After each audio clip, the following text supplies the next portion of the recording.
Desde hace 40 años forjamos los sueños de miles de jóvenes. Nos inspira nuestra gran nación y su gente. En la UPLA estamos comprometidos con una educación para todos, impulsando el desarrollo científico, tecnológico y humanístico. Porque son nuestros estudiantes quienes nos motivan a mejorar, convirtiéndonos en la universidad privada más grande de la región. Hoy asumimos el reto de construir un mejor futuro, educando líderes que transformen la sociedad con innovación, exigencia y compromiso. Universidad Peruana Los Andes, 40 años formando profesionales exitosos.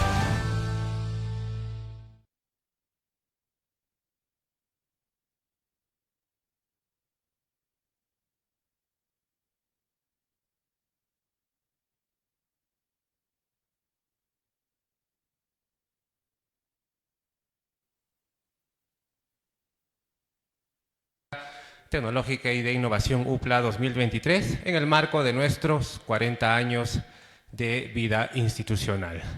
Pues bueno, el día de hoy en esta siguiente ponencia nos acompaña el doctor Percy Maita Tristán, director de investigación de la Universidad Científica del Sur, Lima, Perú, con el tema Gestión de la Investigación en la Educación Superior Universitaria. El doctor Percy Maita Tristán es médico reconocido como investigador distinguido por el CONCITEC, es responsable de la indización de la Revista Peruana de Medicina Experimental y Salud Pública en la base de datos Scopus y Medline, cuando fue su editor científico.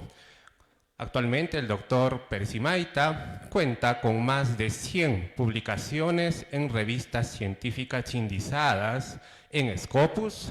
Asimismo, es editor y revisor de revistas internacionales. Actualmente el doctor Percy Maita Tristán, como ya lo mencioné, es director de investigación en la Universidad Científica del Sur y es miembro del Comité Técnico de Cielo Perú del CONCITEC.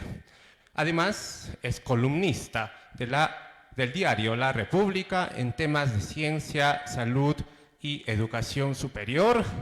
Pues bien, tenemos un destacado profesional que el día de hoy nos va a brindar una conferencia muy importante en temas de gestión de la investigación, para lo cual, por favor, vamos a darle la más cordial bienvenida a la Universidad Peruana Los Andes y a este evento al doctor Percy Maita con un fuerte aplauso.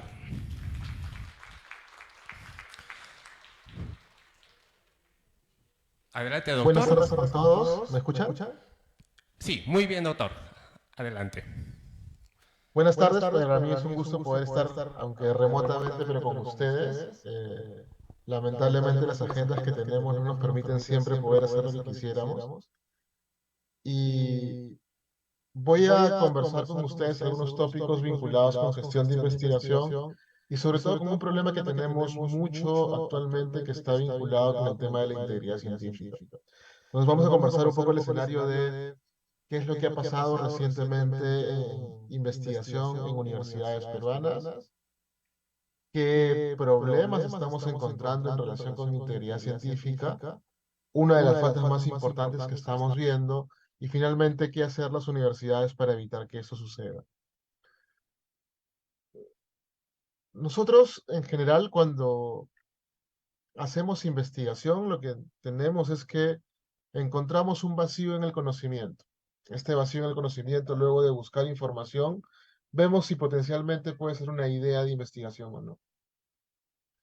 Y una vez que tenemos la idea de investigación, pues armamos un protocolo, ejecutamos, hacemos un informe final, que en el caso académico podría ser una tesis, y en algunos casos van y se lo presentan en eventos científicos. Sin embargo, tengamos en cuenta que hemos realizado la investigación porque hemos encontrado un vacío en el conocimiento y queremos comunicar el resultado para que este conocimiento que he generado pueda ser usado.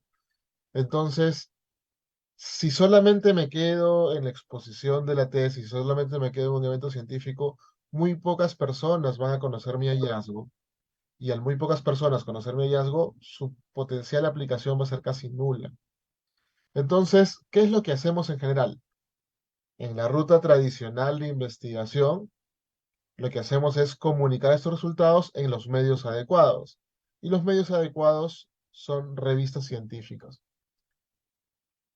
Que las revistas científicas tienen un proceso que lo llamamos regularmente un doble check. Primero lo revisan unos editores y luego pasan a unos expertos que llamamos pares. Y este proceso lo llamamos revisión por pares. Una revista científica que no tenga revisión por pares, que no se demore los tiempos mínimos, es cuestionable. Y estas revistas están organizadas en diferentes bases de datos, y estas bases de datos a las que llamamos que una revista se indiza o se indexa allí, son las que nos ayudan a medir la producción científica de universidades, de países, de ciudades, de investigadores. Una de ellas es Scopus, como han escuchado hace un poco, otra puede ser Web of Science, que son las principales del mundo, y cualquier ranking de investigación de universidades, de países, se basa en alguna de estas dos bases de datos. Esto lo cuento porque cuando empecemos a conversar sobre esto, tenemos que tener en cuenta ello. Las investigaciones, para que puedan ser usadas, tienen que ser difundidas. Y el medio de comunicación para las investigaciones son las revistas científicas que tienen que estar en ciertas bases de datos para que puedan ser comparables en diferentes campos de conocimiento, con todo el mundo, con todas las especialidades. Y esto particularmente lo vemos en dos bases. Entonces, estos artículos científicos que están en una base de datos, que estas bases de datos pueden ser de diferentes tipos, tienen cuatro características básicas que nos importan mucho. Que sean selectivas, es decir, que haya un proceso de filtración de la calidad de la revista. Que sean de todas las ciencias o generales, porque no me puedo comparar solamente medicina si quiero saber cómo estamos en los diferentes campos. Y una universidad es diversa, entonces necesitamos que sean bases de datos que tengan de todo un poco. Y también bases de datos que sean de todo el mundo, porque si son solamente locales, por ejemplo, Cielo Perú, no me sirve para compararme con cómo están otros países de la región o de todo el mundo. Entonces, importa ese detalle. Y lo otro que importa mucho es que una de las formas como vemos qué tan usado es una investigación o cuánto impacto tiene es cuánto ha sido citado ese documento. Y la forma de ver citas es que la base de datos recopile las referencias de cada documento. Entonces, en el mundo existen a la fecha solamente dos bases de datos que reúnen las cuatro características que les he comentado, que sean selectivas, que sean de todas las ciencias, que sean de todo el mundo y que midan impacto. Y eso es Scopus y eso es Web of Science. Entonces, cuando hay rankings de universidades, cuando queremos compararnos con investigadores, con instituciones, lo que valen son aquellas revistas que son parte de esas dos bases de datos, porque nos permiten compararnos y ver cómo estamos. Entonces, cuando me refiero a estos indicadores, me estoy refiriendo a una de estas dos bases de datos en general. Lo otro que es importante recordar cuando luego hable de otros términos es que las revistas tienen un costo de producción, alguien los paga. Puede ser la propia institución o puede ser que paga el que quiere leer el documento, por ejemplo, no se suscribe o cuando quiere ver el artículo dice pague tanto, o es el investigador el que paga porque tiene los fondos para ello en teoría. Entonces, este costo por publicación se llama APC y alguien lo debe pagar. Un grupo de revistas se llaman de Open Access porque quien puede leer el documento no paga nada por leerlo. Entonces hay dos modelos de Open Access, el que lo paga la institución o el que lo paga el investigador. ¿Por qué voy a hablar de esto? Porque vamos luego a ver que hay un grupo de revistas que cobra por publicar, pero que no hace bien este proceso. Eso lo dejo para un rato después. Y ahora que hemos visto dónde nos miden a los investigadores e instituciones en estas bases de datos, veamos qué es lo que ha pasado recientemente en el Perú. Nosotros hemos tenido un proceso que se llamó Ley Universitaria y Licenciamiento, y este ha tenido repercusiones en la investigación en Perú.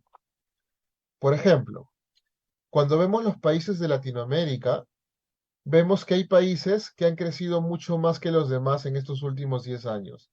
Particularmente Perú y Ecuador son los países que más han crecido en investigación en los últimos 10 años y son los países que han tenido sus reformas universitarias más recientes. Solo dos países de la región, que ustedes los ven en rojo, que es Cuba y Venezuela, son los únicos países que en 10 años, en vez de incrementar su producción científica, ha caído. Lo político, y sobre todo cuando un país está en crisis económica, lo primero que cae es el apoyo a investigación, y eso se ve reflejado en cómo estos dos países han caído tremendamente. Ahora vemos cómo han crecido en el tiempo. Y ustedes a la derecha van a ver una curva donde hay una línea verde y esa es la línea de Brasil. Brasil solito produce mucho más que casi todos los países latinoamericanos juntos. Entonces, para poder analizar los demás países es mejor sacar a Brasil. Eso pasa en el gráfico de la izquierda y vemos otros dos grupos de países. Argentina, Colombia y Chile y en la parte inferior Perú y Ecuador. Entonces, ¿qué vemos aquí? Que, por ejemplo, Argentina antes era el segundo país de Sudamérica y actualmente es el cuarto. ¿Por qué? Porque tanto Chile como Colombia los han superado. Y en el vaso inferior, Perú está por encima de Ecuador, luego en un tiempo Ecuador supera a Perú y Perú ha vuelto a superarlo.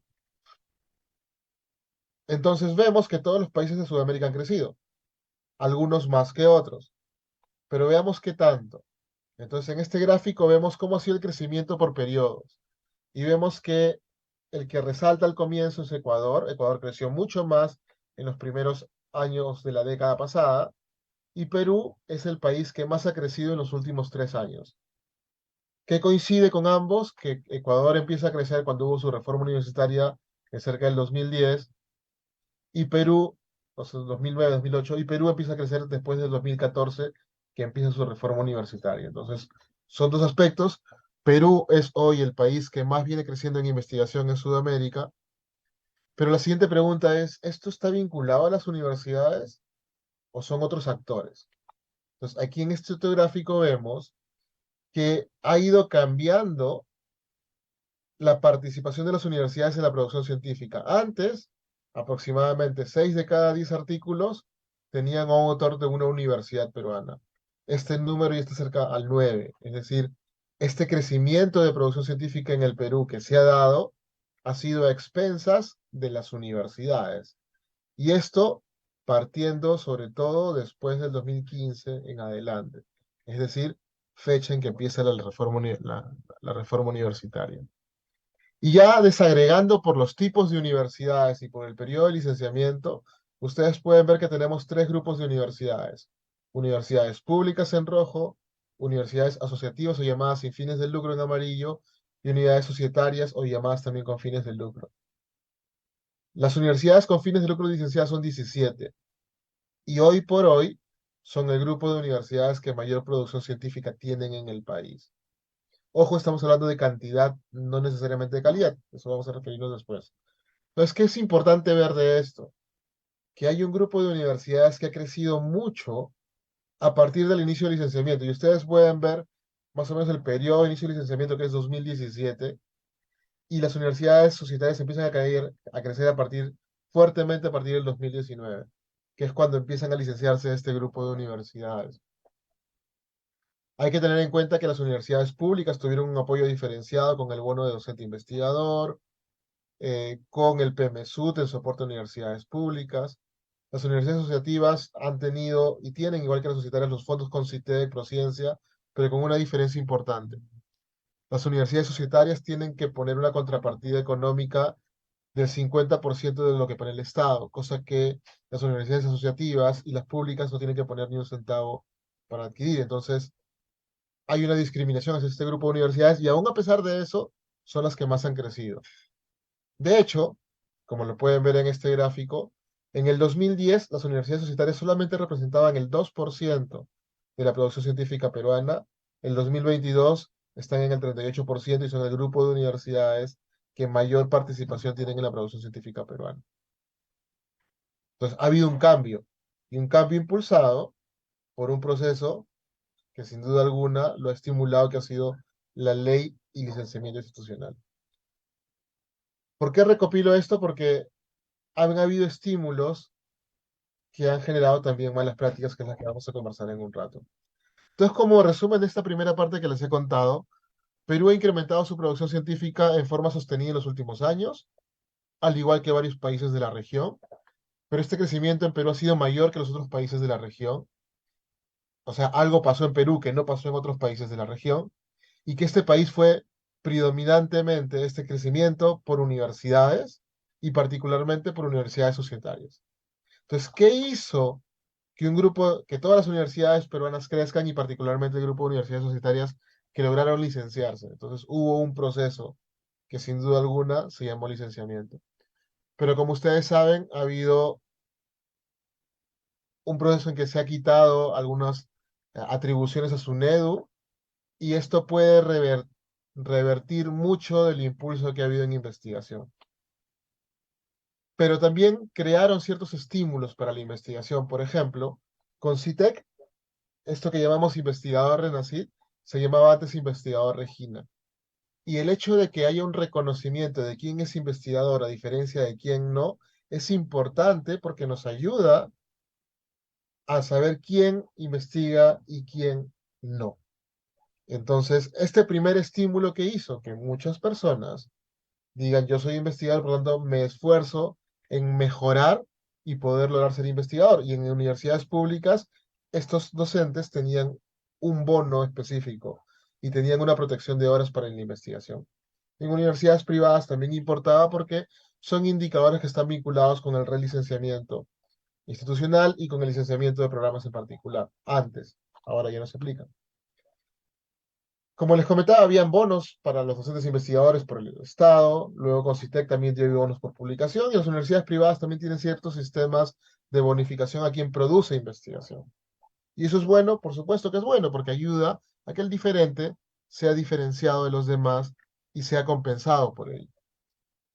Pero ¿cuál es el problema? De que alguno podría ir por una ruta equivocada, y esto es un problema real. De hecho, los estudiantes, cada vez más universidades, están optando por lo que llamamos tesis formato artículo, que la tesis es de tal calidad que pueda ser publicada en una revista científica, cosa que esto suma al estudiante, suma al docente, suma a la universidad, y está bien. O que docentes tengan cierto nivel de requisitos o cuotas de publicación vinculada al tipo de contrato que tiene, que está bien. Y a las universidades les interesa porque, como les había comentado, no hay ranking universitario que no considera la investigación o como un criterio de ingreso o como parte de su evaluación. Y los procesos de licenciamiento, relicenciamiento y de acreditación le piden demostrar a la universidad que tiene productos de investigación, donde uno de los productos es publicaciones en revistas indizadas, en Scopus o en Web of Science. Entonces, hay una serie de estímulos. ¿Qué es lo que ha pasado? Que hay personas que se han desviado. ¿Por qué? Porque en investigación tenemos dos grupos de intereses, que ambos son válidos, ojo. El interés primario es esto que nos lleva a buscar la verdad, a contribuir, a responder a la pregunta de investigación, que nos va a ayudar en el fondo a contribuir a la ciencia y a la mejora de la existencia humana. Es lo que todos los investigadores queremos. Sin embargo, también es válido que existan intereses secundarios, porque evidentemente va asociado al prestigio personal, a los compromisos laborales o potenciales beneficios económicos vinculados con el quehacer de investigación. ¿Dónde está el problema? Cuando este interés secundario, lo económico, lo laboral, lo ego, prevalece sobre lo primario, y esto afecta la conducta o moral del investigador, tanto en cómo hace la investigación como en cómo lo reporta. Entonces, no está mal tener intereses secundarios, no está mal hacer incentivos. El problema está cuando la persona cambia su conducta y por lograr el incentivo deja de hacer las cosas como deben de hacer. Y ahí tenemos un problema importante.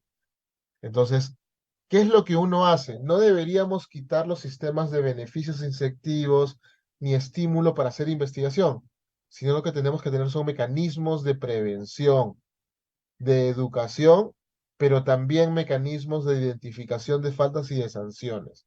Y esto es un tema que nos falta en general en el país. ¿Qué tipos de malas prácticas hay? Hay problemas de autoría, donde la más grave suele ser que es la tesis del estudiante y la publicó un docente sin el estudiante. Eso se llama autoría fantasma y es una falta grave en el Código de Ética del país. O la autoría regalada honoraria es cuando incluimos a alguien en la lista de autores, pero que no es parte de la autoría. Y hay un agravante actual que es cuando alguien vende una posesión de autoría a alguien que no le correspondía. O cuando vemos que una persona pone varias instituciones como afiliación sin que se hayan aportado al desarrollo del manuscrito, o un mismo artículo lo publican varias veces, eso se llama publicación reiterativa, o cuando cometen fraude científico, que es plagio, manipulación de datos o invención. Y otro grupo de faltas que está vinculadas con el tipo de revista, que se llaman revistas, editoriales o congresos predadores o depredadores, que es cuando estos simulan los procesos. Pero hemos encontrado recientemente que hay un grupo de faltas que engloba todas las demás que se llama fábrica de manuscritos o paper mills. Probablemente, eso lo vamos a ver en un rato, eh, cuando hablemos de publicaciones reiterativas, hay un tema que nosotros evaluamos. Por ejemplo, vimos cuáles eran los títulos donde más habían publicado los peruanos el año pasado. Y encontramos que al menos en 5 de los títulos habían problemas de malas prácticas o sospechas de malas prácticas. Por ejemplo, la revista Universidad y Sociedad de Cuba, es una revista Q4, es el segundo título donde publican más los peruanos, pero hemos detectado que hay sospechas de prácticas depredadoras. Probablemente no de la revista, luego les vamos a contar algunos detalles de esto. Por ejemplo, la cuarta revista es la revista Filosofía de Venezuela, que ha sido retirada de la base de Scopus por prácticas depredadoras. Luego, otra de las revistas se llama Boletín de Meteorología y Salud Ambiental, que también tiene estas sospechas de malas prácticas. Y ahora les voy a contar qué tipo de sospechas son. Luego, el International Journal of Environmental Research and Public Health del MDPI ha sido retirada de WOS, no de Scopus, pero también tiene denuncias de malas prácticas. Y Sustainability de MDPI también tiene sospechas de malas prácticas. ¿Qué sospechas de malas prácticas hay? En el caso de la revista de Universidad y Sociedad y Boletín de Meteorología y Salud Ambiental, no tenemos claro que sea la revista la que tiene malas prácticas, pero hay estas fábricas de manuscritos que están utilizando a las revistas para tener un mecanismo alterno de cobro por publicar, que no nos está quedando claro, pero ahora les voy a contar un poco más de detalles.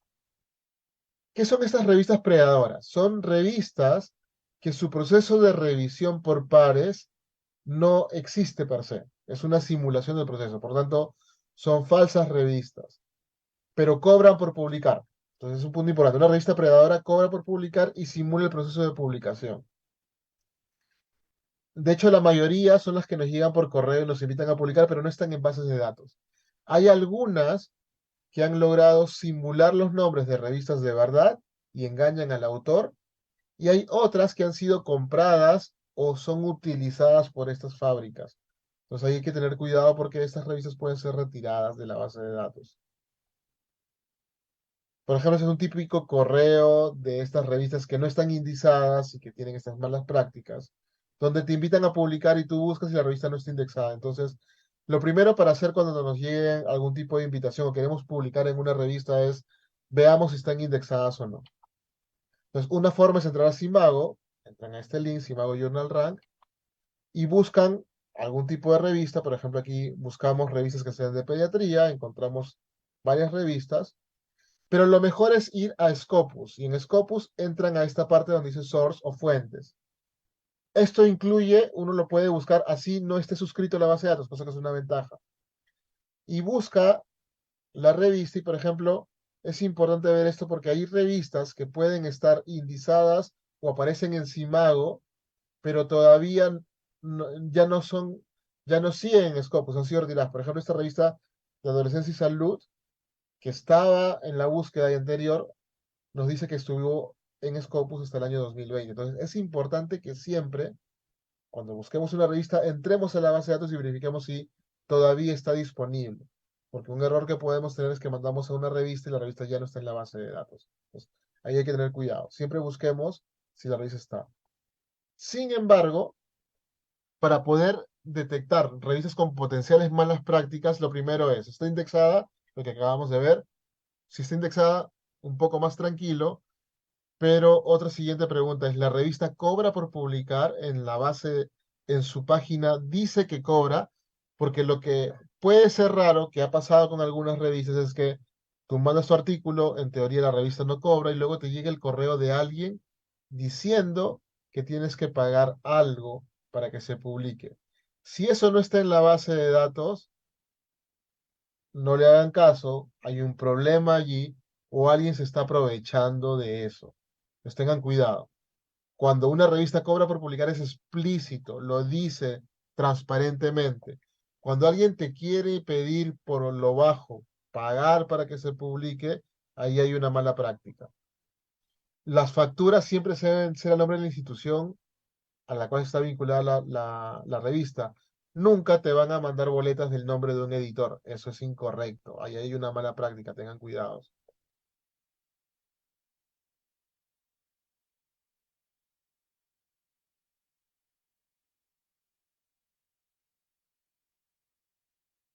Hola,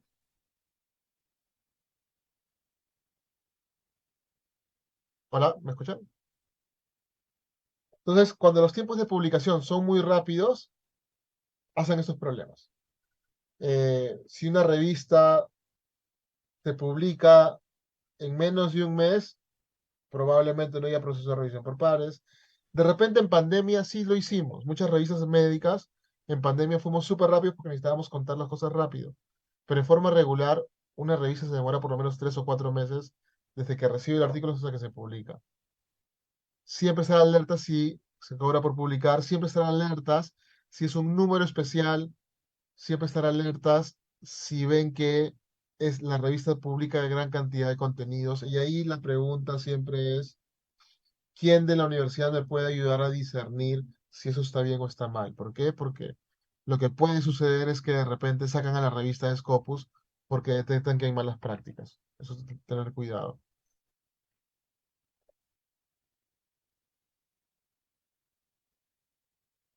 Entonces, ¿cómo verificar? Hay algunas blacklists de malas de revistas predadoras. Una es la lista de Bell y otras, pero el problema es que no son tan exactas. Luego se habían creado el DOAG, que es un directorio de revistas de Open Access, o incluso creer que en Cielo, Scopus y WOS no pasan estas cosas, pero hemos detectado que también hay algunas revistas Scopus, Cielo, WOS que han pasado y han sido retiradas por malas prácticas. Entonces, hay que tener cuidado sobre todo en estos casos. Si cobra por publicar y el recibo no es de la institución, no huyan. Esta revista puede ser de riesgo porque la pueden retirar pronto, porque por ahí van a tener que hay una mala práctica. Y otra cosa importante, ninguna revista seria les asegura que se va a publicar su artículo. ¿Por qué? Porque hay proceso de revisión por pares. Nadie te puede asegurar que se va a publicar. Entonces, si alguien te asegura que se va a publicar por un pago, esta revista es predadora. Y si todavía es indexada, de repente en poco tiempo la botan. Entonces, no vale la pena arriesgarlos. Este otro grupo de faltas se llaman paper mills o fábricas de manuscritos. Son empresas que simulan el proceso de investigación para tener una publicación fácil por lucro, es decir, por un pago. Y esas empresas, probablemente ustedes han visto algún anuncio donde te dicen, oye, te falta poco para ser investigador, transforma tu tesis en un artículo, o incluso hemos detectado chats donde venden posesiones de autoría, como ven a la derecha, donde cada posesión tiene un costo. Estas son malas prácticas. Estamos justamente en un proceso de detección de personas que están comprando y vendiendo artículos y posiciones y pronto van a salir varias personas denunciadas por ello. Entonces, tener cuidado. ¿Qué es lo que hacen estas fábricas de manuscrito? Pues empiezan como que te asesoro la tesis, te asesoro para publicar, pero en realidad hacen todo el trabajo ellos. Ellos reescriben, te dan la base de datos, que no sabes si realmente es cierta o no o simulan los procesos de investigación. Algunos están infiltrados incluso en universidades, compran y venden manuscritos como les hemos mostrado, o tienen incluso dentro de sus empresas revistas que no están indizadas, pero que simulan el proceso. Entonces, o en otros casos, usan a revistas que tienen procesos muy laxos para que ellos aseguran como intermediarios de que te lo van a publicar. Y tengan en cuenta, las revistas, si cobran por publicar, lo tienen explícito en su web. No puede haber un tercero que te cobre por publicar si no es parte de la revista. Y lo que hemos detectado son varios de esos tipos de malas prácticas vinculadas a algunos grupos, muchos grupos en Perú, muchos grupos que incluso venden servicios a universidades para facilitar la publicación, así que tengan cuidado con eso. No solamente te ofrecen libros, también te ofrecen, no solo te ofrecen artículos, sino también te ofrecen libros o incluso congresos. Congresos que teóricamente te van a asegurar un resumen de un congreso o un proceedings que en teoría te vale para Renacid, pero no lo es, y estafan a mucha gente.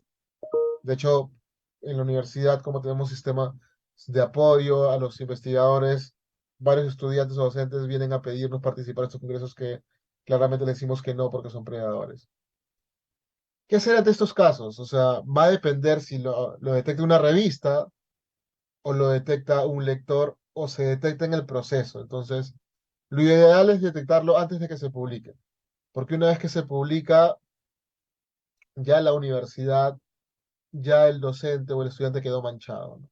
La revista lo que hace es retractarse y mostrar la falta. Pero es importante tener en cuenta que las revistas no sancionan, sino quien sanciona es la institución. Y para que la institución sancione, tiene que tener un área, una oficina o por lo menos un comité que vea integridad científica. Y esto es diferente de los comités de ética. Los comités de ética lo que ven es la protección del sujeto de investigación. Los comités o áreas de integridad científica o integridad para la investigación lo que ven son las buenas prácticas y sancionan a quienes hacen malas prácticas. Pues aquí tenemos un debe importante como país, porque incluso el Código Nacional de Integridad Científica, por ejemplo, no incluye paper mills o fábricas de manuscritos, que es algo mucho más reciente. Y Concitec per se no sanciona a todos, solamente sanciona a los que son Renacid, lo que hace es quitarles la categoría Renacid y a los investigadores que ellos financian. Entonces, si no soy un investigador en ACID, Concitec no tiene la capacidad de sancionarme. Y quien tiene que sancionarme, ¿quién es? Es la institución a la cual pertenezco, sea docente o investigador o estudiante. Y para eso existen las oficinas o comités de integridad científica, que a la fecha, solo 3 universidades, que son de las más productivas, son las que tenemos esta área, que es Cayetano, Científica del Sur y Católica. Ninguna otra universidad tiene esto a la fecha. Tenemos el código de ética en investigación, pero para que haya sanción, tiene que haber procedimientos, tiene que haber un proceso bajo el cual se identifican, se tipifican las faltas y se sancionan. Cuando no hay esto, los que hacen malas prácticas se ven favorecidos porque nadie los va a poder sancionar. Entonces, nosotros, por ejemplo, en Científica hemos adaptado nuestras normas para evitar malas prácticas, hemos cambiado esos sistemas de bonificación y de apoyo para justamente pedir información, pedir el peer review, tener más evidencias que eviten que estos que cometan malas prácticas manchen el nombre de la institución. Pero ¿cuál es el problema? Uno, que muchas instituciones no tienen sistemas, no tienen primero normativa para sancionar y no tienen estructura para sancionar. Problema uno. Dos, que muchos de los que deberían denunciar son parte de la mala práctica. Entonces, tienen temor a represalias, tienen temor a ellos mismos ser acusados, entonces no denuncian. O es muy complicado identificar la mala práctica, o sea, cómo denuncio que alguien sí copió o sí vendió si no hay una boleta, no hay una evidencia de por medio. Entonces, son algo complicadas de poder detectar. De hecho, algo que hemos aprendido en este tiempo es que los que cometen faltas son legalmente muy habilidosos, saben, incluso te encaran diciendo legalmente no tienes cómo sancionarme o tu reglamento no tiene cómo sancionarme. Esto le ha pasado a algunos colegas donde los investigadores les han dicho eso, a pesar de que tienen una mala práctica. Entonces es importante tener estructura que permita identificar y sancionar. ¿Por qué me baso en esto y por qué he terminado hablando de malas prácticas? Porque la credibilidad y honestidad son atributos inherentes a la actividad de investigación. Y estar involucrado en una mala práctica puede traer abajo años de un trabajo correcto, no solamente a nivel de investigadores, sino también a nivel de universidades. Y todas las universidades peruanas vienen creciendo, de hecho UPLA viene creciendo de forma sistemática y sostenida, pero es importante tener los mecanismos de detección y sanción. Y antes que eso, de prevención, para evitar que alguno de sus investigadores esté cometiendo malas prácticas o esté publicando en revistas que son predadoras, porque este crecimiento bueno que vienen haciendo las universidades peruanas puede verse manchado por pocos elementos que están haciendo malas prácticas. Y otro punto importante es que ante escenarios de dudas consulten con alguien más experto en la universidad que les pueda dar una mano. Este rol de consulta y asesoría es un rol que no puede dejar de tenerle el vicerrectorado de investigación. Y evidentemente esta área de integridad científica tendría que estar dentro de un vicerrectorado de investigación. Actualmente varias universidades están ya pensando en implementarlo. De hecho, de lo que hemos conversado con Concitec va a pedirlo como requisito para poder financiar a instituciones, porque ¿cómo asigno el fondo para investigación a alguien si no tengo certeza de que tienen los mecanismos de detectar malas prácticas? Bien, hasta aquí he podido conversar con ustedes. Estoy atento a cualquier pregunta o duda. Quedo a disposición para las consultas. Buenas tardes.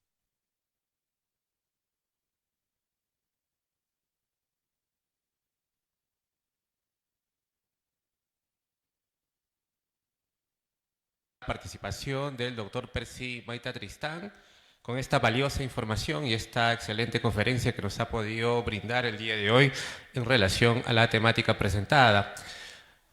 Más bien voy a pedir, dentro del público, ¿habría alguna pregunta relacionada al tema? Por favor.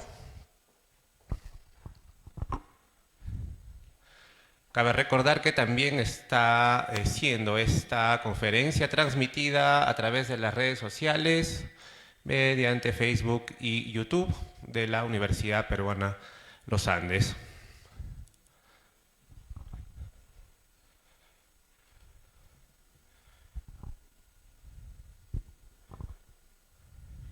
Sí. Permítame, doctor Percy Maita, están justamente llegando algunas preguntas. Una de ellas dice, ¿es cierto que la Universidad Peruana Los Andes está creciendo, como usted lo ha mencionado, de manera sostenible en investigación científica, pero qué hace falta para que esto justamente siga siendo sostenible a través del tiempo? O en todo caso, ¿cuál sería la política a seguir o a continuar? Bueno, Bueno, lo lo primero primero es es que que en investigación investigación, todo todo resultado resultado es es a a medirlo medirlo a a largo largo plazo. plazo. Las Las cosas no cosas no funcionan funcionan de un de un momento al momento al otro. otro. Si Si alguien alguien quiere un quiere un resultado resultado inmediato, inmediato, lo lo que que más más probablemente probablemente suceda son suceda malas son malas prácticas. prácticas. Entonces, Entonces, allí allí viene viene un un tema para tema las para las autoridades, ¿no? O autoridades, sea, ¿no? O sea, todos ¿todos queremos queremos crecer, crecer? sí, Sí, porque porque evidentemente evidentemente cuando cuando crecemos crecemos aparecemos en aparecemos en rankings. rankings. Y por Y por ejemplo, un ejemplo, hito un hito importante importante para para aparecer en un aparecer en un grupo de grupo de rankings rankings es es pasar las pasar 100 las 100 publicaciones por publicaciones año por en año en Scopus. Scopus. Con Con eso eso entran al entran al ranking ranking CIMAU CIMAU Iberoamericano. Iberoamericano. Y Y la la UPLA el UPLA año el año pasado pasado publicó publicó 84 84 artículos, artículos, así así que que por el por nivel el de nivel de crecimiento crecimiento probablemente este probablemente este año año logre los logre 100. los 100. Eso Y es eso es bueno bueno porque más porque más universidades universidades peruanas peruanas están en están en esa esa ruta. ruta. Pero Pero insisto, insisto, los resultados en investigación son a mediano y largo plazo. Entonces, hay que hacer estímulos, hay que vincular la investigación con la formación, hay que tener fondos para investigación, eh, pero hay que también tener esta preocupación de tener un área que vele por la integridad científica, porque conforme crezcamos más rápido, hay siempre el riesgo de que alguien se desvíe.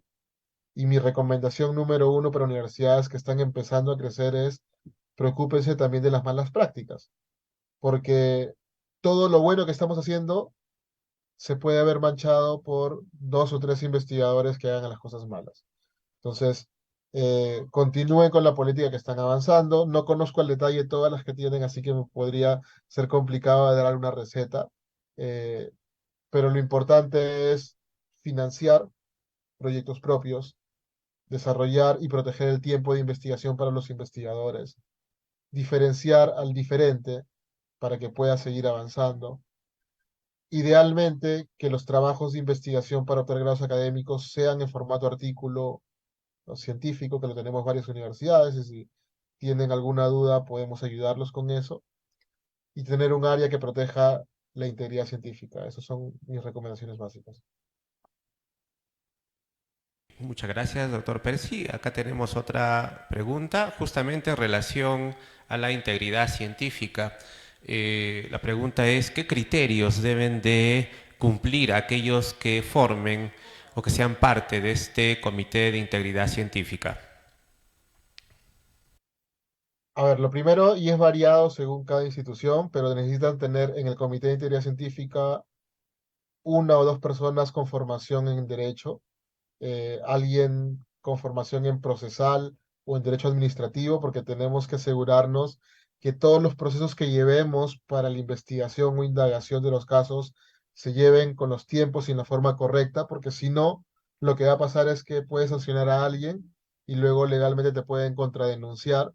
Entonces, es importante tener en el equipo abogados, es importante tener en el equipo a investigadores, porque evidentemente vamos a evaluar productos de investigación, y es importante tener a personas que tengan capacitaciones en integridad científica para que los ayuden a tipificar y ver. Entonces, por lo menos deberían haber tres o cuatro personas donde hayan abogados, donde haya alguien con formación en ética e integridad científica y un investigador por lo menos. Lo ideal es que sean parte del equipo del vicerrectorado de investigación, que son quienes más conocen, ¿no? Y que tampoco sean el líder per se, porque evidentemente quien va a efectivizar las sanciones va a ser el vicerrectorado per se. Pues está, doctor Percy. Aprovechando la deferencia que usted tiene con nosotros, una pregunta adicional es, ¿qué opina usted con respecto a los incentivos monetarios? ¿Son estos detrimentales o van en contra de la integridad justamente? ¿Cómo podría implementarse una política de producción científica sin incentivos monetarios?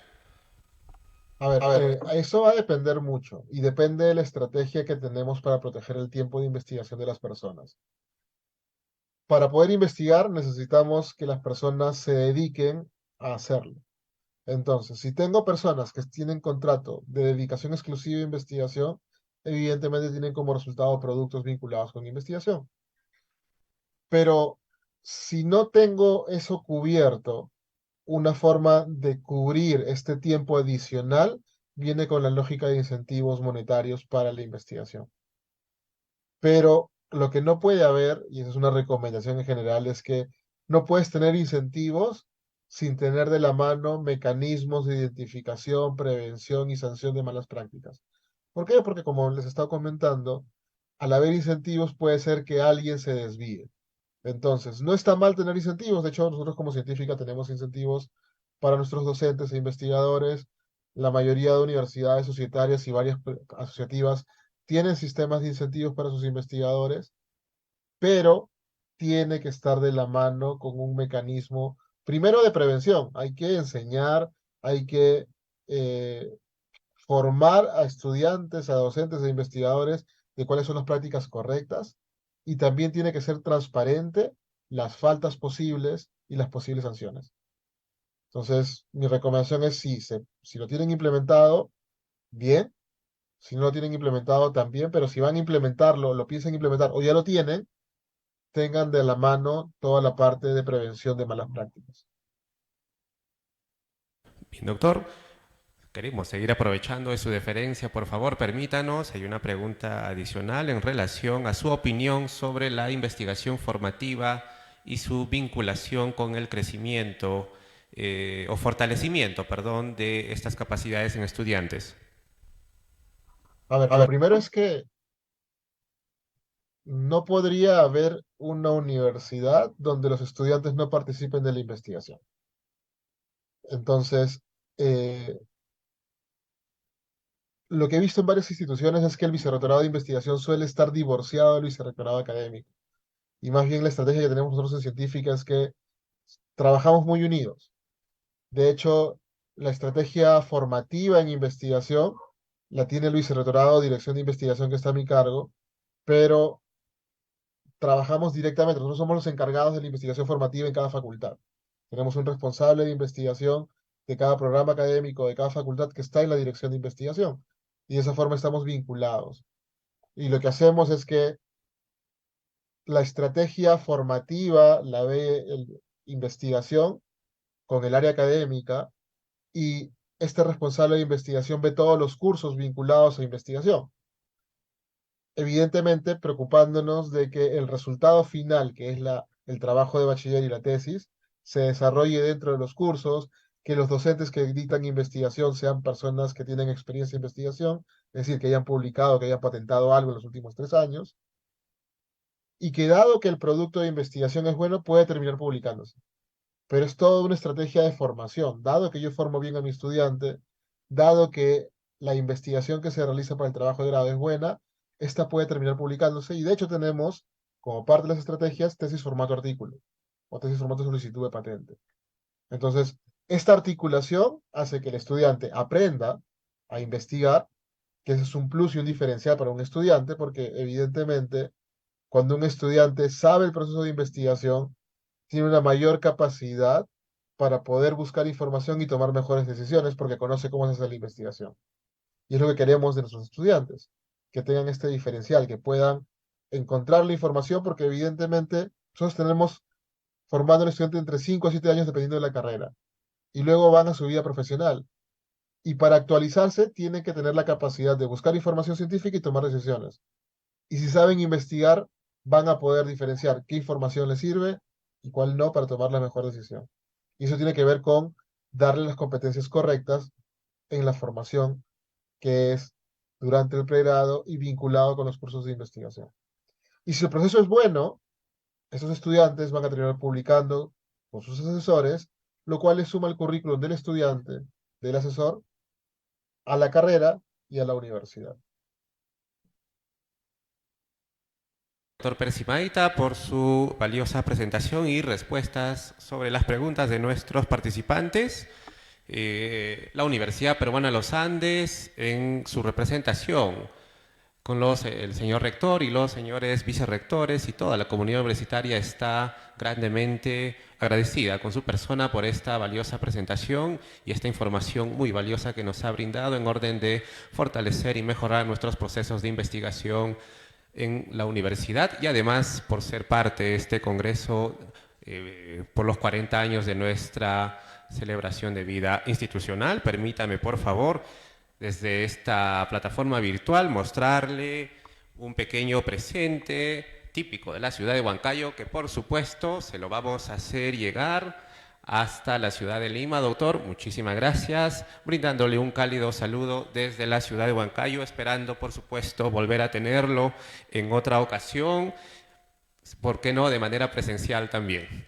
Doctor, muy agradecidos, un abrazo a la distancia. Muchas gracias. Gracias a ustedes. Hasta luego.